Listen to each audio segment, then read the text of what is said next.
यज्ञ कुंड में स्वाहा कर दिया और देवी सती के अधिजले शरीर को लेकर के वीरभद्र जी वापस आए।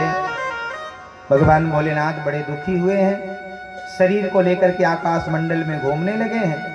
भगवान नारायण ने अपने सुदर्शन से पीछे से चुपके से शरीर के 51 खंड करके गिरा दिए और शरीर के खंड जहां जहां गिरे उसी नाम से शक्तिपीठ बनते गए और इसलिए भारत भूमि में 51 शक्तिपीठ बन गए, जहां जाकर के हम सब माता जी की पूजा सेवा करते हैं। अच्छा, कहीं कहीं मतांतर है कि 53 शक्तिपीठ हुए, एक इस समय बांग्लादेश में भी है और एक पाकिस्तान में है, तो दोनों भारत भूमि की सीमा से बाहर है, इसलिए हम 51 शक्तिपीठ ही मानते हैं, 53 नहीं मानते। भगवान शंकर अपने कैलाश पे विराजे हैं। इधर यज्ञ अधूरे में छूट गया है, देवता बड़े चिंतित हैं। देवताओं ने जाकर के ब्रह्मा जी से निवेदन किया, बाबा आप कुछ कृपा करो। क्या करें? बोले शंकर जी को मनाओ और चल के यज्ञ पूरा कराएं, क्योंकि यदि कोई यज्ञ अधूरे में छूट जाता है तो पूरे क्षेत्र को दोष लगता है। जो भी उसके उत्तरदायी व्यक्ति अथवा व्यक्तित्व होते हैं उन सबको दोष लगता है यज्ञ के अधूरा होने पर। इसलिए यज्ञ अधूरा होगा तो अपयश बढ़ेगा, इसलिए आप चल के भगवान शंकर को निवेदन करें। ब्रह्मा जी के साथ सारे देवता आए और ब्रह्मा जी ने भगवान शंकर से निवेदन किया, बाबा आप चल के यज्ञ पूर्ण कराएं। पहले तो शंकर बाबा बड़े दुखी हुए और देवताओं के बड़ी फटकार लगाई। क्षणे रुष्टः क्षणे तुष्टः रुष्टः तुष्टः क्षणे क्षणे। भगवान शंकर कैसे देवता हैं? बोले क्षण भर में रुष्ट हो जाते हैं और क्षण भर में संतुष्ट हो जाते हैं, प्रसन्न हो जाते हैं। इसीलिए इनका नाम आशुतोष है। आशु माने शीघ्र, तोष माने जो खुश हो जाए, प्रसन्न हो जाए, आशुतोष। भगवान भोलेनाथ का एक नाम है संतोष। सन माने होता है थोड़ा, तोष माने जो थोड़े में प्रसन्न हो जाए। कुछ न मिले तो अच्छा चंदन चावल चढ़ाओ बाबा प्रसन्न, कुछ न मिले तो भांग धतूरा चढ़ाओ बाबा प्रसन्न, कुछ न मिले समीपत्र बेलपत्र चढ़ाओ बाबा प्रसन्न, कुछ न मिले दूध चढ़ाओ बाबा प्रसन्न, और कुछ न हो तो एक लोटा जल और हर हर महादेव, बाबा खुश हो गए। तो बहुत जल्दी प्रसन्न होने वाले देवता हैं भगवान शंकर, इसीलिए इनका नाम शंकर है। शंकरोति शंकर, संग कल्याणम करोति शंकर, जो कल्याण के देवता हैं ऐसे भगवान शंकर है, कल्याणकारी देवता हैं भगवान शंकर। तो ब्रह्मा आदि देवताओं ने जो निवेदन किया तो बाबा चले आए और देखा तो बोले यजमान बुलाओ। बोले महाराज यजमान का धड़ तो ये पड़ा है, और सिर काट के वीरभद्र जी ने यज्ञ कुंड में स्वाहा कर दिया। शंकर जी को याद आ गया कि दक्ष नंदी जी ने श्राप दिया था बकरे का सिर लगेगा। त्रिशूल को आदेश दिया, त्रिशूल जो पहले मिले उसी का सिर काट के आओ। बकरा घास खा रहा था, त्रिशूल ने बकरे का सिर काट लिया, लेकर के आए, प्राणवायु का संचार करके जोड़ दिया। दक्ष प्रजापति जीवित हो उठे, और जीवित हो उठे तो फिर मैं करने लगे। बकरा क्या करता है? मैं करता है ना। देखो व्यक्ति जब अभिमानी हो जाता है तो क्या कहता है? मैं हूं मेरा है, मैं हूं मेरा है, अपने आगे किसी की सोचता नहीं। तो अभिमान होने के चक्कर में तो सिर कट गया दक्ष का, अब बकरे का सिर लगा तो फिर मैं शुरू कर दिया। शंकर जी को बड़ी हंसी आई, ये सुधरने वाले नहीं। अभी देखो इसी अभिमान में के चक्कर में इनका सर उड़ गया, अब फिर से मैं शुरू कर दिया। तो जब भगवान हंसे तो बकरे के सिर में मैं के अलावा एक और स्वर भी निकलता है, बम बम बम बम बम बम। अब लगे बम बम बम बम करने, तो शंकर जी को और हंसी आई। एक स्वर इनका बगल हुआ तो दूसरा स्वर लग गया, तो शंकर जी हंसने लगे, कहने लगे ये ठीक है, अगर जो भक्त बम बम बम बम करेगा वो मेरी कृपा विशेष प्राप्त करेगा। तो आपने देखा होगा सावन आते ही बम बम वाले निकल आते हैं और कहते हैं बोल बम बोल बम बोल बम बोल बम। और जब बम बम की आवाज होती तो शंकर जी को लगता देखो हमारे ससुर जी की आवाज निकाल रहे हैं, फिर बड़ी खुशी होती है।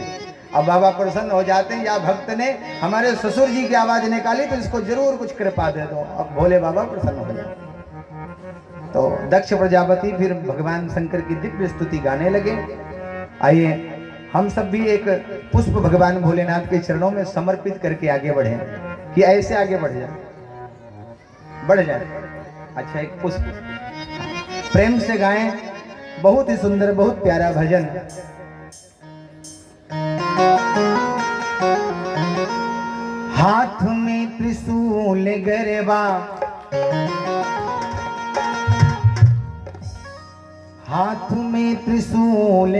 गरबा सापवन के हार रूपवा मनवा मोहत बा, रूपवा मनवा मोहत बा।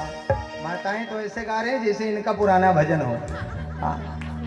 आगे तबाड़े भोला बैल पे सवार रूपवा मनवा मोहत बा, तबाड़े भोला बैल पर सवार रूपवा मनवा मोहत बा, तबाड़े भोला बैल पर सवार रूपवा मनवा मोहत बा। हाथ में त्रिशूल गरबा, हाथ में त्रिशूल गरबा सपवन के हार रूपवा मनवा मोहत बा। बस अच्छा, एक बात आप सबको बतानी है। ये शायद आज YouTube पे लाइव चल रहा है ना, और नहीं चल रहा होगा तो कल जरूर आपको दिखेगा। यहाँ के बच्चे कुछ व्यवस्था करके YouTube पे चला रहे हैं। आध्यात्मिक पथ नाम से हमारा चैनल है। ये भजन सब वहाँ पड़ेंगे, और अगर सचमुच में भजन सुनना है, जुड़े रहना है, तो आप सब सब्सक्राइब करके आगे बढ़ेंगे, जिससे कि आपको भजन वजन का लाभ मिलता रहे। और ये भजन विशेष सुनेंगे, और बहुत अच्छा भजन। तबाड़े भोला बैल पे सवार रूपवा मनवा मोहत बा, तबाड़े भोला बैल पे सवार रूपवा मनवा मोहत बा, तबाड़े भोला बैल पे सवार रूपवा मनवा मोहत बा। हाथ में त्रिशूल गरबा, हाथ में त्रिशूल गरबा सपवन के हार रूपवा मनवा मोहत बा, रूपवा मनवा मोहत बा। तबाड़े भोला, तबाड़े भोला, तबाड़े भोला बैल पे सवार रूपवा मनवा मोहत बा, तबाड़े भोला बैल पे सवार रूपवा मनवा मोहत बा, तारे भोला बैल पे सवार रूपवा मनवा मोहत बा।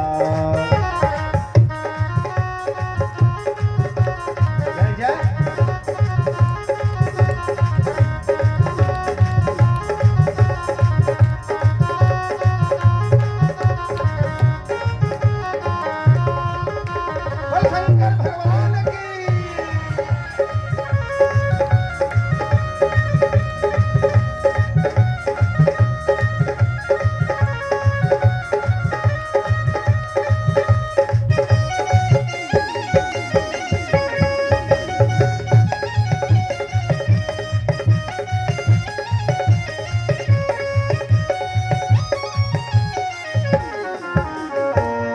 भगवान भोलेनाथ कैसे रहते हैं?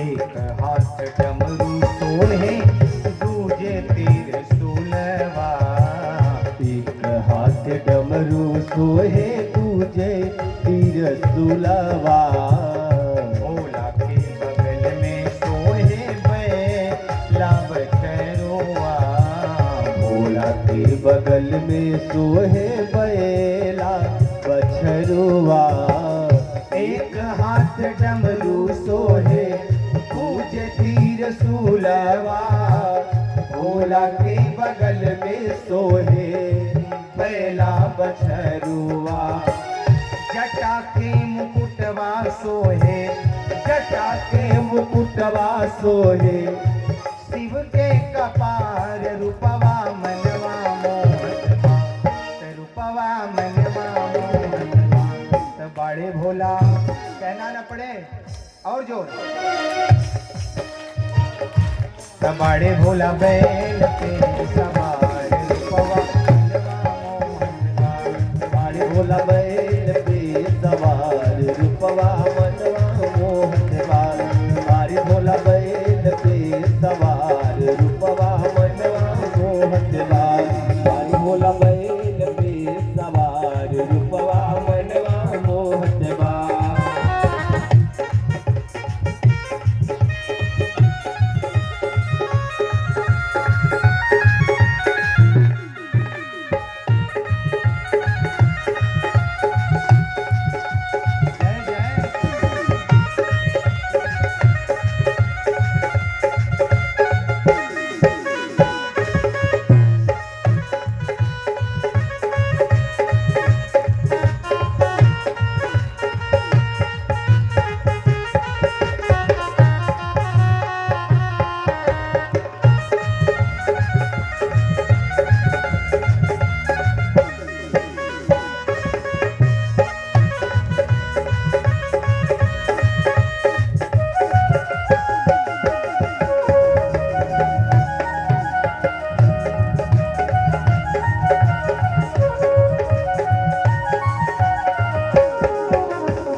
संग में नहीं तू डेराला तोहरा दोस्त हवे नाही घबराला सीता तोहरा दोस्त हुए नहीं घबराला भूत प्रेत संग में नाही तू डराला सीता तोहरा दोस्त हुए नहीं घबराला चंदा मामा अच्छा लागे चंदा मामा अच्छा लागे शिव के कपार रूपवा मनवा रूपवा मनवा मोहनवा तबाड़े भोला तबाड़े भोला तबाड़े भोला बैल पे सवार रूपवा मनवा मोहनवा तबाड़े भोला बैल पे सवार रूपवा मनवा मोहत बा कबाड़ी भोला बैल पे सवार रूपवा मनवा मोहत बा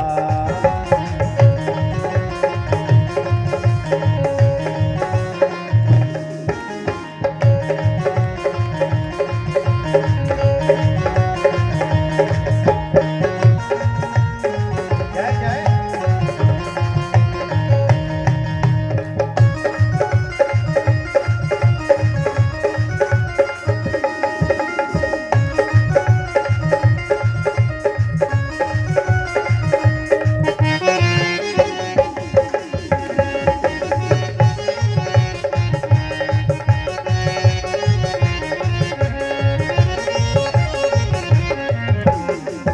और अंतिम लाइन में भगवान भोलेनाथ से भक्त ने प्रार्थना करी, प्रभु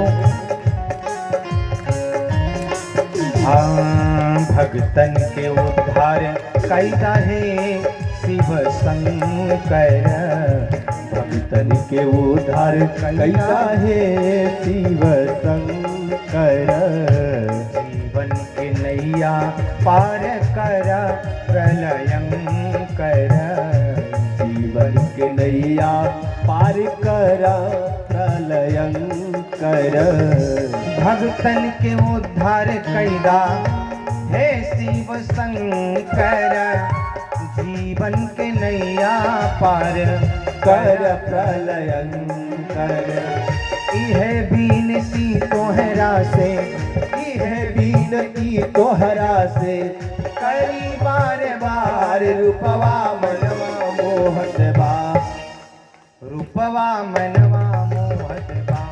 अच्छा, यहाँ के लोगों से कहना नहीं पड़ता कि ताली जोर से बजाओ, सब पहले से चालाक हैं। हाँ, तबाड़े भोला तबाड़े भोला तबाड़े भोला बैल पे सवार रूपवा मनवा मोहत बा। तबाड़े भोला बैल पे सवार रूपवा मनवा मोहत बा तबाड़े भोला बैल पे सवार रूपवा मनवा मोहत बा। सवार भोला बैल पे सवार रूपवा मनवा मोहत बा तबाड़े भोला बैल पे सवार रूपवा मनवा मोहत बा हाथ में त्रिशूल गरबा हाथ में त्रिशूल गरबा सांपवन के हार रूपवा मनवा मोहत बा रूपवा मनवा मोहत बा। तबाड़े भोला तबाड़े भोला तबाड़े भोला बैल पे सवार रूपवा मनवा मोहत बा। सवार भोला बैल पे सवार रूपवा मनवा मोहत बा तबाड़े भोला बैल पे सवार रूपवा मनवा मोहत बा। तबाड़े भोला बैल पे सवार रूपवा मनवा मोहत बा सवार भोला बैल पे हटवा रूपवा मनवा मोहत बा बोल भक्तवत्सल भगवान की जय हो बाबा विश्वनाथ की जय हो हर हर महादेव।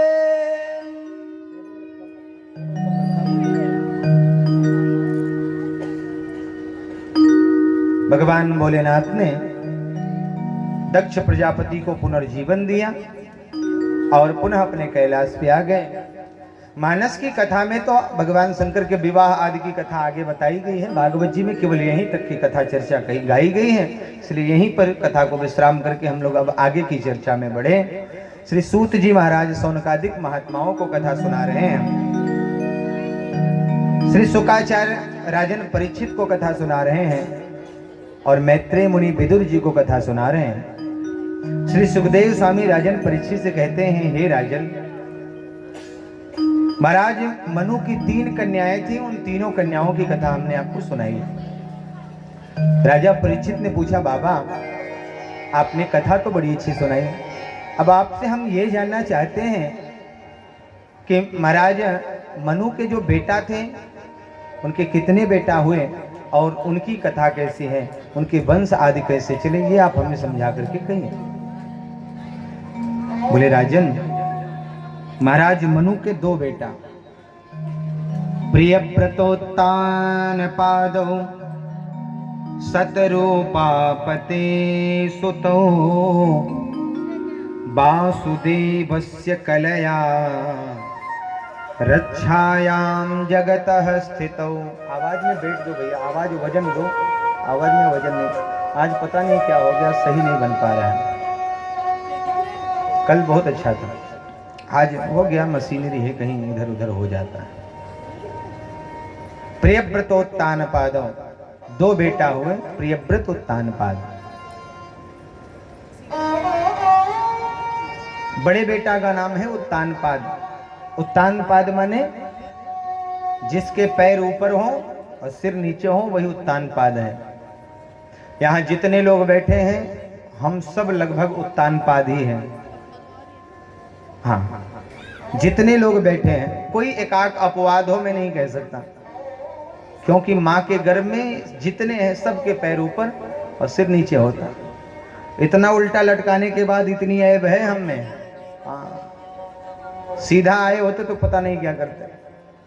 और जो सीधे पैदा हो जाते हैं वो गांव के व्यक्ति विशेष हो जाते हैं। किसी की कमर झुक जाए तो कहते जाओ उनको बुला लाओ, 7 लात लगवाओ, ठीक हो जाओ।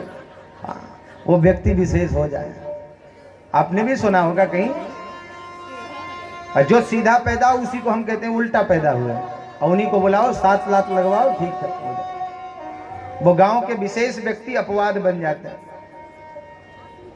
बाकी तो सब उत्तान पाद हैं, क्योंकि हम सब के जन्म से पहले माँ के गर्भ में पैर ऊपर और सिर नीचे। उत्तान पाद का ही अर्थ होता है जीवात्मा जो माँ के गर्भ में उल्टा लटका। उत्तान पाद बड़े धर्मात्मा राजा है। महाराज मनु के बाद राजा बने। बड़ी सुंदर कन्या से विवाह हुआ, नाम है सुनीति। सुनीति का अर्थ होता है जो नीति पूर्वक काम करे, वही सुनीति। नीति से हट के तनिक भी काम जो नहीं करती, वही सुनीति।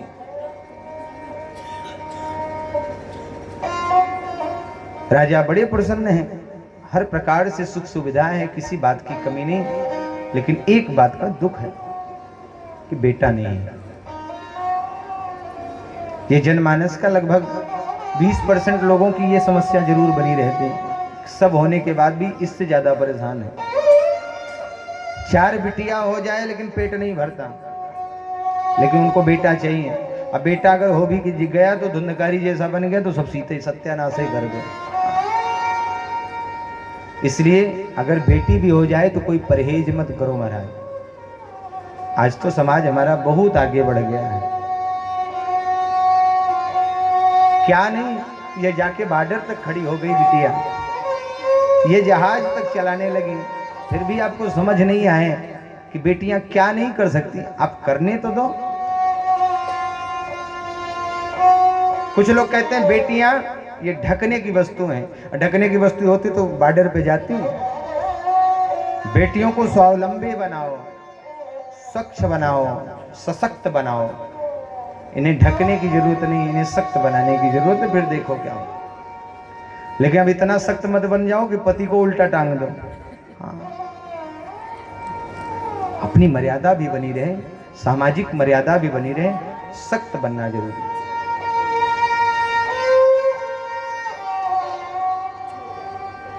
बेटा नहीं है इसलिए परेशान है। एक दिन जंगल में घूमने गए, एक स्त्री देखी जो परम सुंदर है। पूछा देवी जी कौन हो, नाम क्या है? बोले मेरा नाम सुरुचि है। इस नाम का मतलब, बोले जो इच्छा आएगी सो करूंगी। सुरुचि अपने हिसाब से, मेरी इच्छा मेरी रुचि जो होगी वो करूंगी, किसी से पूछ के किसी से वो करके नहीं, अपनी रुचि अनुसार जो काम करे वो सुरुचि।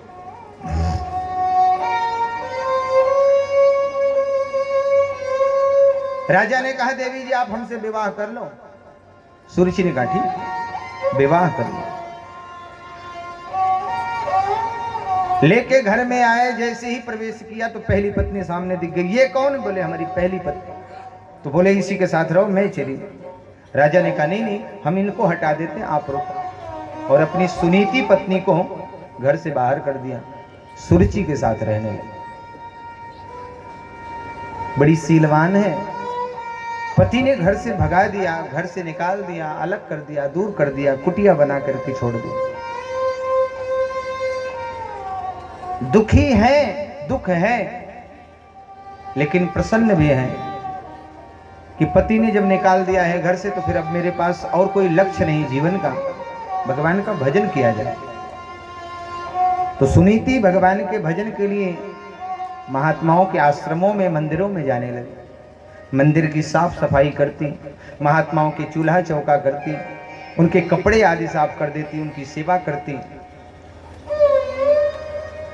और ऐसी सेवा करी, महात्मा जब सत्संग करते तो सत्संग सुनती, कीर्तन करते तो कीर्तन गाती।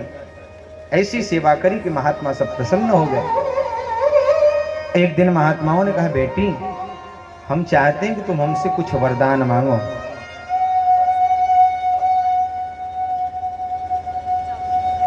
सुनीति ने कहा बाबा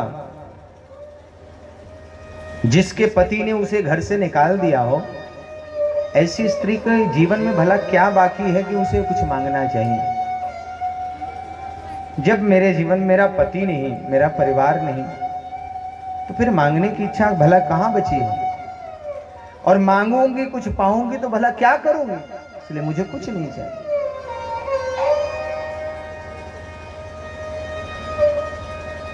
महात्माओं ने कहा लेकिन बेटी हम बहुत प्रसन्न हैं तुमसे, तुम्हारे कार्य से, तुम्हारे सेवा से। हम चाहते हैं तुम हमसे मांगो। महात्माओं ने बार बार जोर दिया तो सुनीति ने कहा बाबा यदि देना चाहते हो तो मेरी जो सौतन है उसे एक बेटा दे दीजिए, बस ऐसा वरदान दीजिए कि उसको एक बेटा हो जाए। महात्माओं की आंख भर आई, बेटी ये तुम क्या कह रही हो?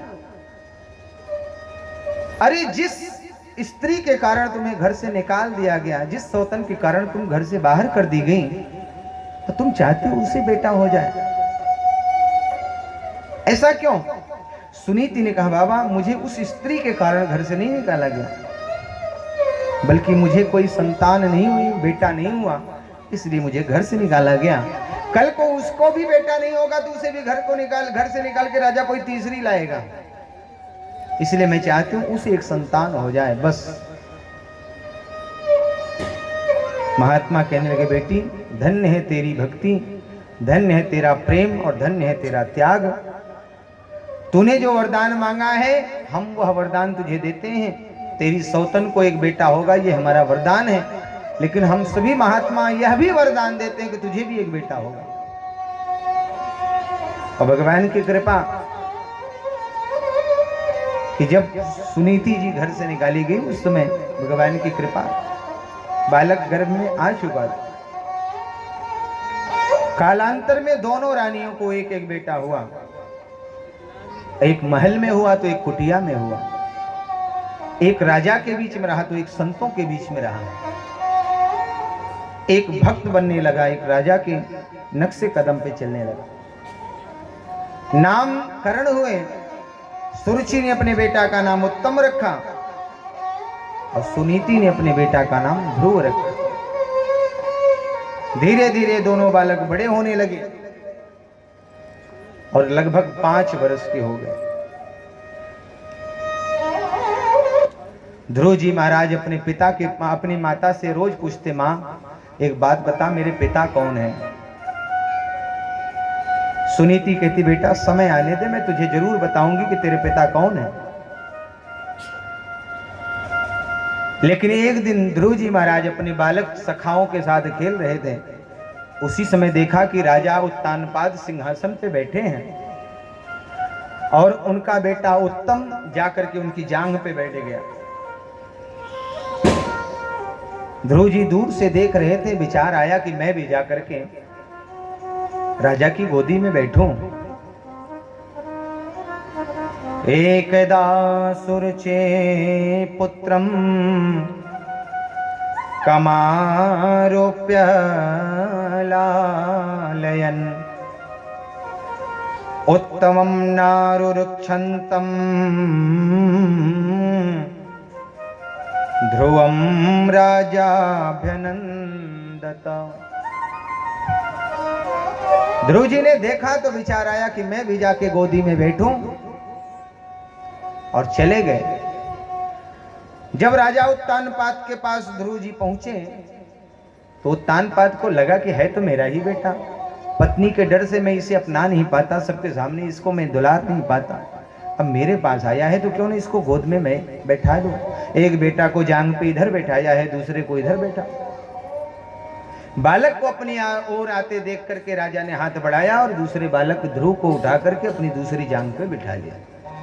और जैसे ही बैठाया कि दूर से सुरुचि देख रही थी, वो दौड़ी दौड़ी आई और ध्रुव जी के बाह पकड़ के कोमल बाहों को मरोड़ते हुए जमीन पे पटक दिया और कहने लगी, हे बेटा ध्रुव, तपसाराध्य पुरुषम तस्यैवानुग्रहेण में गर्भे तुम साधयात्मानं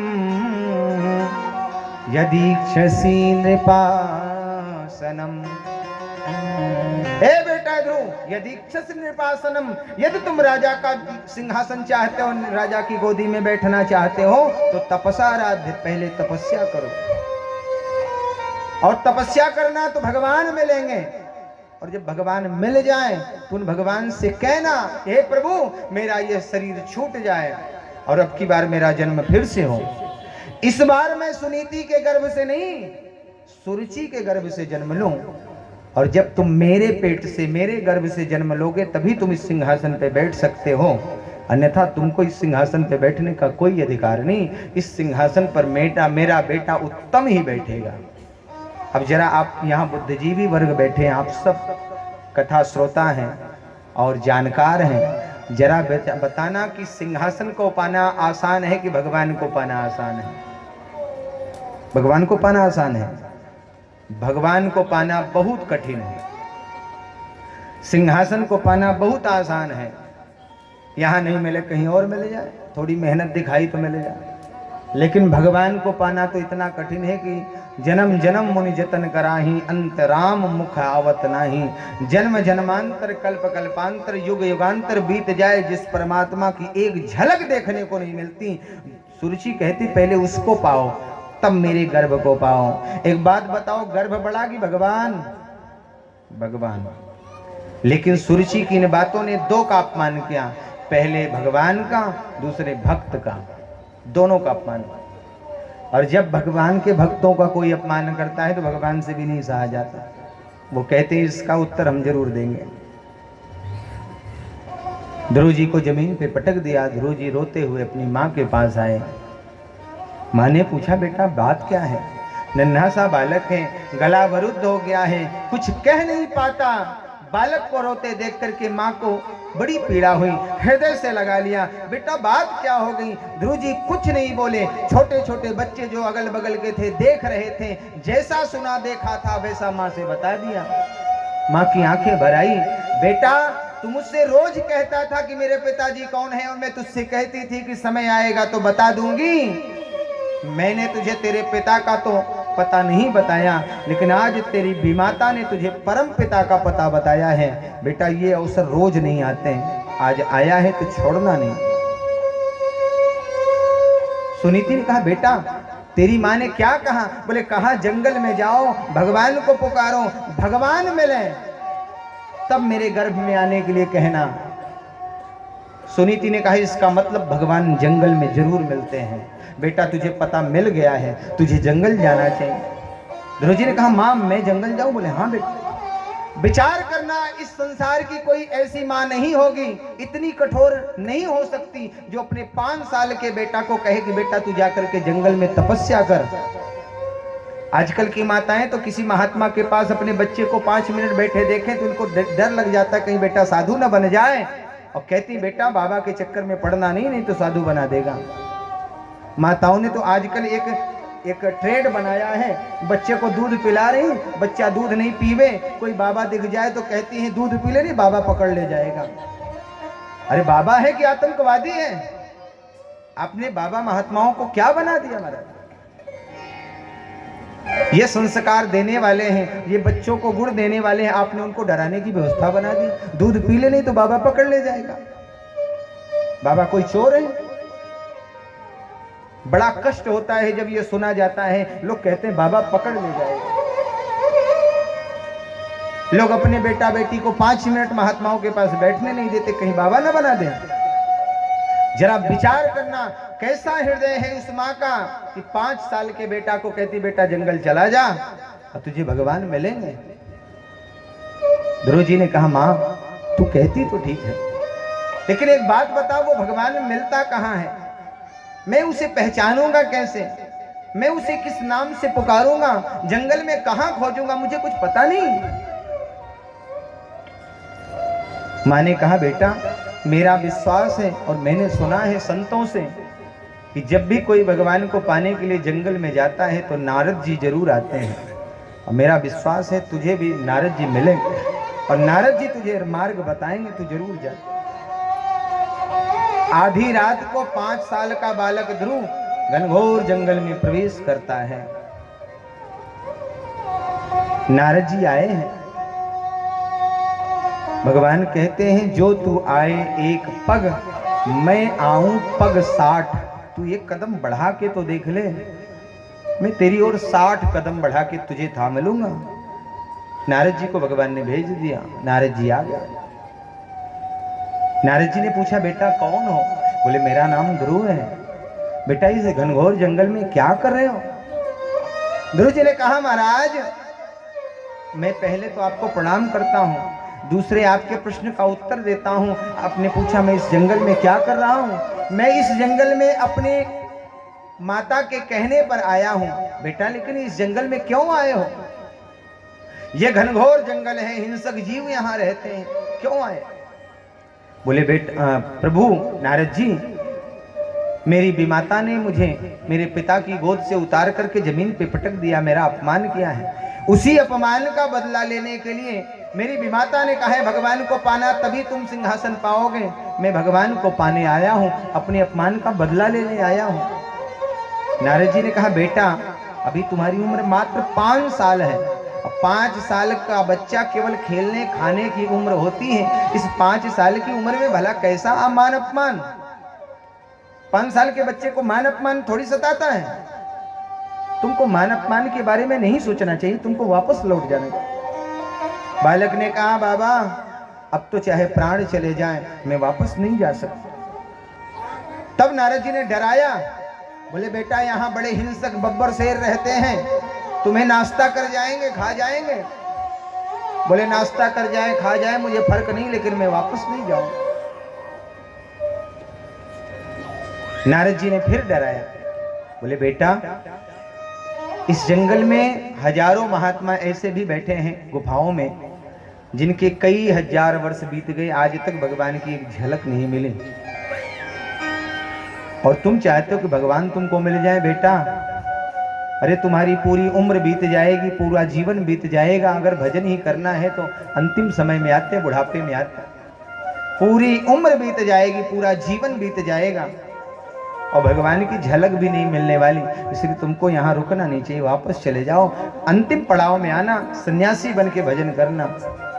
ध्रुव जी ने कहा बाबा अब तो चाहे जो हो जाए, मैं बिना भगवान को पाए वापस लौट ही नहीं सकता, अब तो भगवान को पाके ही जाऊंगा। ध्यान रहे, हम एक हड़िया होती ना, हड़िया, 5 रुपए 10 रुपए की हंडिया मार्केट में खरीदने जाते हैं, वो कलश यात्रा में आप ली होगी हंडिया, 5 रुपए 10 रुपए की हंडिया खरीदने जाते हैं तो उसको भी ठोक बजा के देखते हैं कि कहीं कमजोर तो नहीं, कहीं से पानी गिरेगा तो नहीं, कमजोर तो नहीं, फूटा तो नहीं।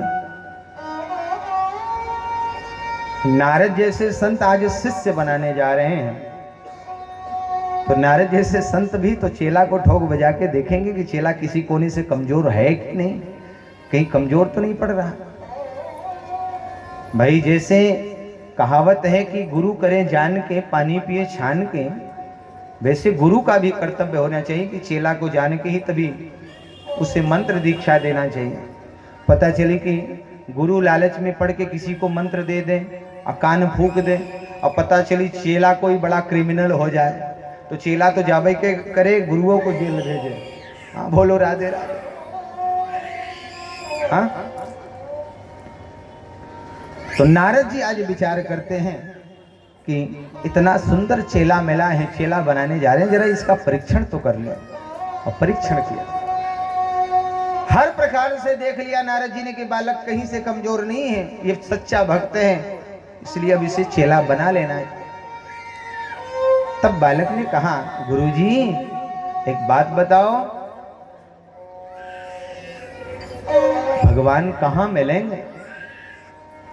नारद जी ने कहा, बेटा तुम सीधे मधुबन चले जाओ, वहां यमुना जी में स्नान कर लेना और वहां पीपल के वृक्ष के नीचे बैठ करके भगवान की तपस्या करो। कैसे कैसे क्या प्रक्रिया है नारद जी ने सब बता दिया। और ध्रुव जी भी बड़े प्रसन्नता से गुरु जी को प्रणाम करके चल पड़े। जैसे ही चले तो नारद जी भी बड़े प्रसन्न हैं। ध्रुव जी ने पीछे से पुकारा, गुरु जी एक बात बताओ, भगवान को मैं किस नाम से पुकारूंगा? नारद जी को लगा देखो मुख्य काम तो छूट ही गया, चेला तो बना लिया लेकिन चेला के कान तो भूखे नहीं। और सो कान के पास जाकर के मंत्र बोल दिया, ओम नमो भगवते वासुदेवाय, द्वादशाक्षर मंत्र होके दिया। नारद जी प्रसन्न होके चले गए। इधर बालक मधुबन में आए, यमुना जी के किनारे यमुना स्नान किया और बड़े प्रेम से स्नान आदि करके ध्रुव जी महाराज तपस्या करें। इधर महाराज उत्तानपाद अब दुखी हैं, पत्नी को फटकार लगाई है। सुतो में बालको ब्रह्मं स्त्रैणेना करुणात्मना निर्वासितः 5 वर्षः सह मात्रा महान कवि। दुखी है महाराज उत्तानपाद, पूरा राज्य शोकाकुल हो गया है। नारद जी ने आकर के सबको समाचार बताया कि आपका बालक सुरक्षित है, कोई चिंता नहीं, वो भगवान का अच्छा भक्त है, वो आपको जरूर मिलेगा, चिंता नहीं। सब धैर्य धारण करके बैठे। ध्रुव जी महाराज ने तपस्या करनी प्रारंभ करी। तो ध्रुव जी महाराज ने तपस्या से पहले एक नियम बनाया कि रोज रोज भोजन नहीं करना। सबसे ज्यादा भगवान की भक्ति में क्या नुकसान करता है? ये जो पेट भर खाते हैं। अब 2.5 सेर खाने के बाद बताओ भगवान का भजन में मन लगेगा? हाँ, 4-6 रोटी चावल दाल इतना खाने के बाद फिर निद्रा देवी सवार हो जाती जब सो जाओ, तो भजन में मन लगेगा? भोजन थोड़ा, देखो महाराज 2 बातें, भोजन और भजन। भोजन में मात्रा है, भोजन में मात्रा है, किसकी? ओ की। भोजन भ है तो ओ की मात्रा है, और भजन में कोई मात्रा है नहीं है। इसका मतलब भोजन मात्रा में करो, भजन अनलिमिटेड करो। और हम लोग करते क्या हैं? भोजन जितना पाए सरकाते चले गए, अब भजन के टाइम में नींद आने लगती है। तो भोजन मात्रा में करनी चाहिए, ज्यादा खाओगे तो समस्या बढ़ेगी। भोजन मात्रा में, भजन अनलिमिटेड कर दो। ध्रुव जी ने नियम बनाया कि रोज रोज खाने के चक्कर में नहीं पड़ना। तो नियम बनाया कि 3 दिन में 1 बार खाएंगे। तो ध्रुव जी ने 3 दिन में 1 बार कैथ और बैर, जंगल में कैथ का पेड़ होता है, कैद को खाते हैं और बैर खाते हैं, बैर का फल है, और तपस्या करते हैं। कैसे करते हैं आप सब भी गाएं भाव से। वासुदेवाय वासुदेवाय वासुदेवाय वासुदेवाय वासुदेवाय वासुदेवाय वासुदेवाय वासुदेवाय ओम नमो भगवते वासुदेवाय ओम नमो भगवते वासुदेवाय ओम नमो भगवते वासुदेवाय। इसका मतलब कीर्तन में मन नहीं लग रहा आप लोगों का। और जो आपका कीर्तन पीछे वाले तो बड़े शांत बैठे हैं, लग रहा है ठंडी लग रही है इसे सब बैठे तो कोड़ के। थोड़ा हाथ खोलो, जय जय।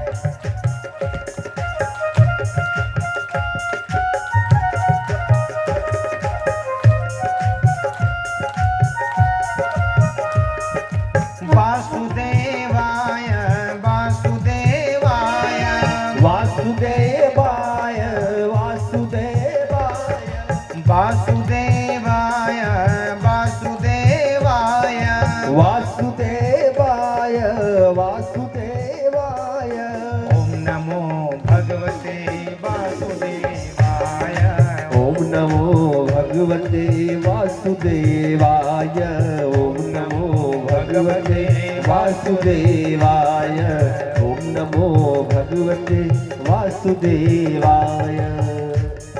ध्रुव जी महाराज पहले महीने में नियम बनाया है उन्होंने कि 3 दिन में कैथ और बेर खाते हैं, 3 दिन में एक बार कैथ और बेर खा के तपस्या करते हैं। और इसी प्रकार से 1 महीना बिता दिया। दूसरा महीना आया तो 3 दिन को अब 6 दिन में कर दिया। अब 6 दिन में घास पत्ते और तिनके खा के तपस्या करते हैं। दूसरे महीने में केवल घास और पत्ते खा करके 6 दिन में एक बार, रोज नहीं 6 दिन में एक बार घास पत्ते और तिनके खा के तपस्या करते हैं। और एक ही मंत्र चल रहा है, कौन सा? ओम नमो भगवते वासुदेवाय ओम नमो भगवते वासुदेवाय ओम नमो भगवते वासुदेवाय ओम नमो भगवते वासुदेवाय वासुदेवाय वासुदेवाय वासुदेवाय वासुदेवाय ओम नमो भगवते वासुदेवाय ओम नमो भगवते वासुदेवाय ओम नमो भगवते वासुदेवाय ओम नमो भगवते वासुदेवाय। दूसरा महीना भी बीत गया, तीसरा महीना प्रारंभ हुआ तो जो 6 दिन में खाते थे अब बंद कर दिया। अब 9 दिन में एक बार पानी पी करके तपस्या करते हैं। 9 दिन में एक बार, 9 दिन में। और वही मंत्र चल रहा है, वासुदेवाय वासुदेवाय वासुदेवाय वासुदेवाय वासुदेवाय वासुदेवाय वासुदेवाय वासुदेवाय ओम नमो भगवते वासुदेवाय ओम नमो भगवते वासुदेवाय ओम नमो भगवते वासुदेवाय ओम नमो भगवते वासुदेवाय ओम नमो भगवते वासुदेवाय। तीसरा महीना भी बीत गया, चौथा महीना प्रारंभ हुआ। 9 दिन में जो पानी पीते थे बंद कर दिया। अब तो 12 दिन में एक बार हवा पी करके तपस्या करते हैं। ये एक यौगिक विधि है, यौगिक क्रिया है, प्राणायाम विधि है, जिससे व्यक्ति हवा का पान कर सकता है। 12 दिन में एक बार हवा पी करके और ध्रुव जी महाराज तपस्या करते हैं। और कैसे?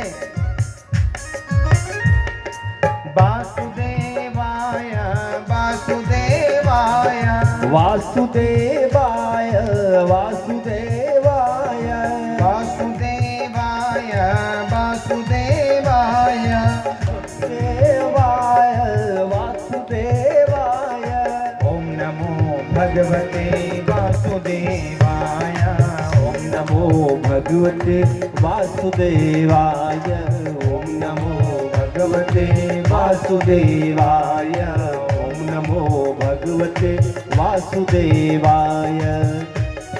चौथा महीना भी बीत गया। अब ध्रुव जी जो भी खाते पीते थे सब बंद कर दे, हवा पीना भी बंद कर दे। और 5वां महीना शुरू किया। पंचमे मास्यनुप्राप्ते